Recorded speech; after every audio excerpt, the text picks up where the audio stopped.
Bonjour à toutes, bonjour à tous, très heureux de vous retrouver pour votre point météo concernant la situation attendue ce week-end et même la semaine prochaine. On va faire un point complet dans cette vidéo. Elle va être plus longue que d'habitude parce que le point va être vraiment très détaillé, expliqué pour savoir et pour comprendre surtout pourquoi la situation n'est pas fiable.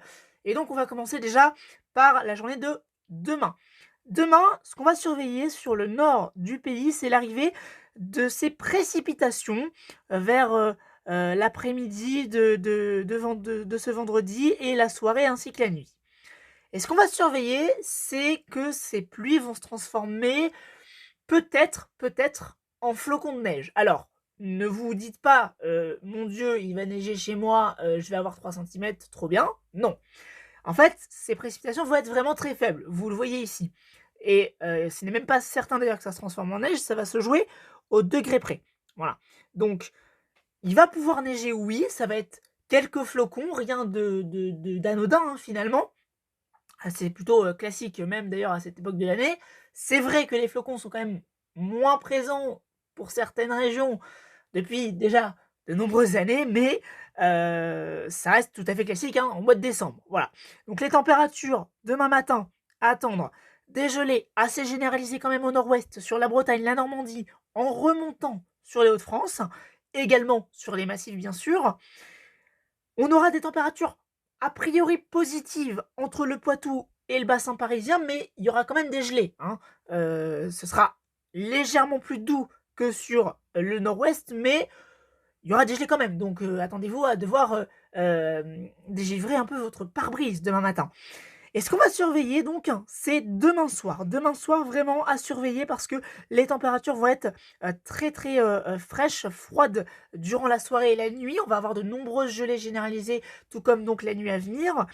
Et donc, eh bien, cette perturbation, donc cette goutte froide qui va apporter ces faibles précipitations dans un flux de nord-est, va pouvoir donner quelques chutes de neige ou bien quelques chutes de grésil par endroit.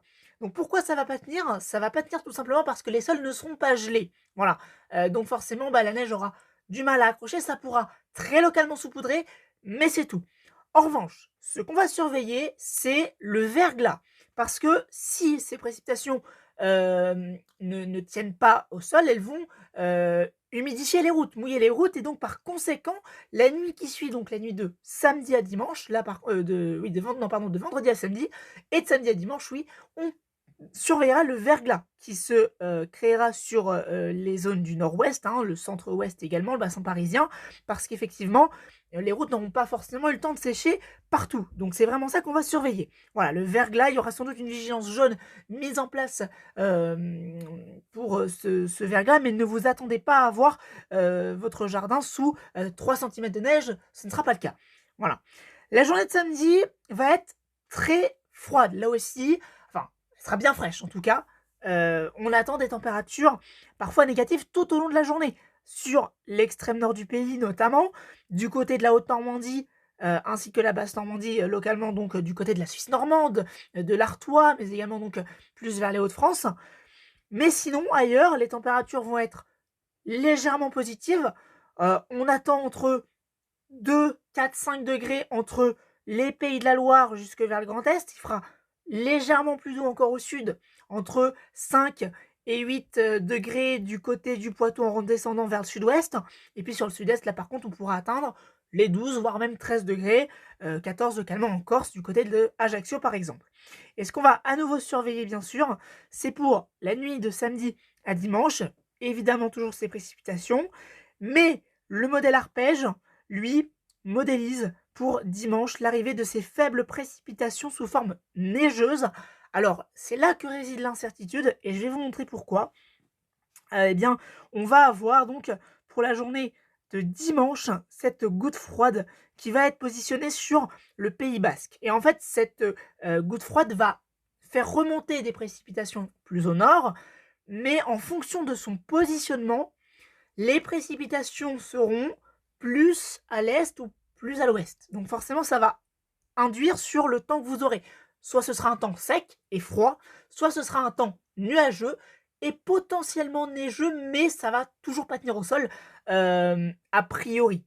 Arpège lui modélise ces, ces précipitations sous forme neigeuse avec une tenue au sol, mais cette tenue au sol me semble très largement exagérée par Arpège, puisque Arpège modélise quand même des cumuls jusqu'à 10 cm d'ici lundi sur la Haute-Normandie, l'Oise et le nord du bassin parisien. Donc ça me paraît quand même assez excessif, hein, sachant que à côté, le modèle Icon, par exemple, lui, n'entrevoit pas cette tenue au sol. Donc ça va dépendre des températures, ça va aussi dépendre, bien sûr, de la hauteur de l'isothermie. On aura donc ces flocons qui vont pouvoir virevolter entre Bretagne et Hauts-de-France, également sur le centre-ouest du pays. Plus à l'est, on pourrait avoir une tenue au sol sur les massifs, hein, donc sur les Vosges, le Jura. On aura une tenue bien sûr sur les sommets, sur les Alpes, ça va descendre, hein, la limite du neige bien sûr va s'abaisser avec ce froid, sur le massif central et également sur les Pyrénées. Voilà.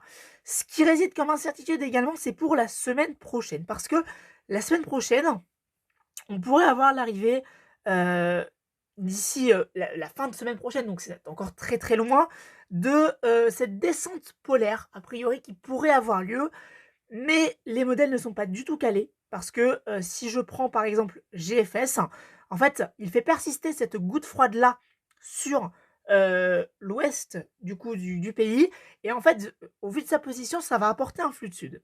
Et ce flux de sud, il va apporter de la douceur, au moins sur la moitié sud. Voilà. A priori, le nord du pays resterait sous des températures fraîches, mais le sud du pays, lui, par contre, resterait aurait des températures plus douces, hein, de l'ordre de 10 degrés en journée. Je vais vous montrer, par exemple, on voit bien le contraste ici. On aurait des pointes de 13-14 degrés dans le sud-ouest, tandis que sur l'extrême nord, il ferait 4-6 degrés au milieu de la journée. Donc effectivement, on voit bien ce contraste de température qui s'effectue. Et puis, on va s'avancer un peu plus pour la fin de semaine prochaine. Je m'avance. Alors attention, ne prenez pas ça au sérieux parce que c'est encore loin d'être fiable. C'est très instable, hein, les modèles bougent beaucoup. Mais on pourrait avoir ce nouveau flux d'est et cette arrivée de dépression par l'est, donc. Et donc, on aurait, avec l'abaissement du coup de cette dépression, ce décrochage, eh bien, une masse d'air glaciale en altitude de l'ordre de -8, -10 degrés localement, a priori, en tout cas selon la modélisation de GFS pour le week-end prochain, mais ça reste très largement à confirmer encore une fois. Et donc, pourquoi pas avoir des températures, donc forcément sans dégel en journée, et peut-être l'arrivée d'un épisode neigeux, mais là, attention, ne prenez pas du tout ça au sérieux, c'est une tendance. Les scénarios divergent encore beaucoup. Je vais vous prendre l'exemple de CEP qui commence à entrevoir également ce scénario-là aussi, mais ça va dépendre également de où situe le placement de cette coulée d'air froid, bien sûr. Si c'est plus à l'est ou plus à l'ouest, ça va bien sûr ça va bouger forcément et ça va bien sûr induire sur les prévisions sur les températures, sur la forme des précipitations. Ce sera peut-être plutôt de la pluie que de la neige, donc vraiment voilà, il va falloir surveiller, mais pour l'instant c'est pas du tout sûr. Il y a une probabilité de neige qui est quand même présente pour la semaine prochaine sur les massifs Pyrénées-Alpes, Massif central, Vosges et Jura, oui, mais le reste, est-ce qu'on peut parler de neige en pleine? Ça semble compliqué encore. On va affiner ça, on va confirmer. Mais pour l'instant, la tendance resterait quand même plutôt un flux de sud, même si les scénarios bougent quand même et commencent à s'accorder. En tout cas, on va déjà se concentrer sur le week-end parce que, comme je vous l'ai dit, Arpège entrevoit l'arrivée de cette goutte froide qui se positionnerait donc sur le golfe de Gascogne et qui ferait remonter des précipitations sous forme neigeuse. Et après, on aurait une autre goutte froide, me semble-t-il, sur Arpège que les autres modèles n'envisagent pas pour la journée de lundi. En fait, c'est la trajectoire de cette goutte froide. C'est la même, mais cette goutte froide, elle n'est pas du tout stabilisée au niveau de la trajectoire. Elle remonterait pour la journée de lundi, elle remonterait plus au nord sur le nord-ouest, et donc c'est pour ça qu'on aurait cet épisode neigeux qui se dessinerait sur la Normandie, le bassin parisien en remontant vers l'Hauts-de-France. C'est parce que cette goutte froide, forcément, elle apporterait des précipitations et au contact de l'air froid, forcément, ça se transformerait en neige. Je peux vous montrer, par exemple, l'isothermie que envisage Arpège durant cet épisode. L'isothermie va être quand même assez basse si ce scénario se confirme. C'est loin d'être le cas à l'heure actuelle.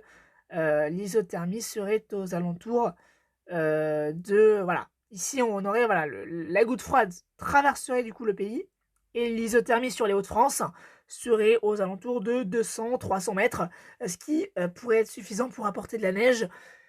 Peut-être avec un petit saupoudrage, peut-être avec quelques centimètres, on ne sait pas. On ne sait pas, c'est dans 90 heures à peu près. On aura le temps d'en reparler évidemment. L'ensembliste arpège réagit plutôt bien à ce scénario-là quand même, sur le 6Z. On voit bien donc ces cumuls attendus. Mais encore une fois, comme je vous l'ai dit, ce n'est pas fiable. Et je vais vous montrer l'écart type. L'écart type est très important. Il est jugé quand même assez important entre du coup la Normandie et les Hauts-de-France, visiblement parce que cette situation n'est pas fiable. Voilà. Donc on aura l'occasion d'en reparler dans les prochains bulletins, mais retenez bien que la journée de demain, les températures vont s'échelonner entre 4-5 degrés au nord-ouest, légèrement plus doux bien sûr, plus au sud. De nombreuses gelées attendues dans la nuit de vendredi à samedi, tout comme d'ailleurs la nuit de jeudi à vendredi, hein, bien sûr. Moins 2, moins 4 degrés sur le nord-ouest, peut-être plus très localement dans les campagnes. L'arrivée de ces précipitations qui pourront se transformer très localement en flocons ou en pluie-neige mêlée, on ne sait pas, ça va dépendre des températures, ça ne tiendra pas au sol. Mais par contre, ce qu'il faudra surveiller, c'est le verglas pour la nuit de vendredi à samedi, puisque les routes seront mouillées forcément et que ça n'aura pas forcément eu le temps de sécher. Donc c'est ce qu'on surveillera pour le nord-ouest du pays. Une vigilance jaune neige verglas sera sans doute mise en place. Et bien sûr, la journée de samedi sera, elle, très froide. On pourrait ne pas avoir de dégel dans certaines villes, dans certains villages notamment, du côté des campagnes normandes ou bien celles des Hauts-de-France notamment. Et puis la journée de dimanche, elle s'annonce tout aussi froide. Ça pourrait d'ailleurs être la journée la plus froide de la semaine, avec de nombreuses communes qui ne connaîtraient pas de dégel ou alors des températures entre 0 et 2 degrés. On aura l'occasion d'en reparler. Merci à vous toutes et à vous tous de m'avoir suivi et on se retrouve très vite pour un prochain bulletin. À bientôt, merci.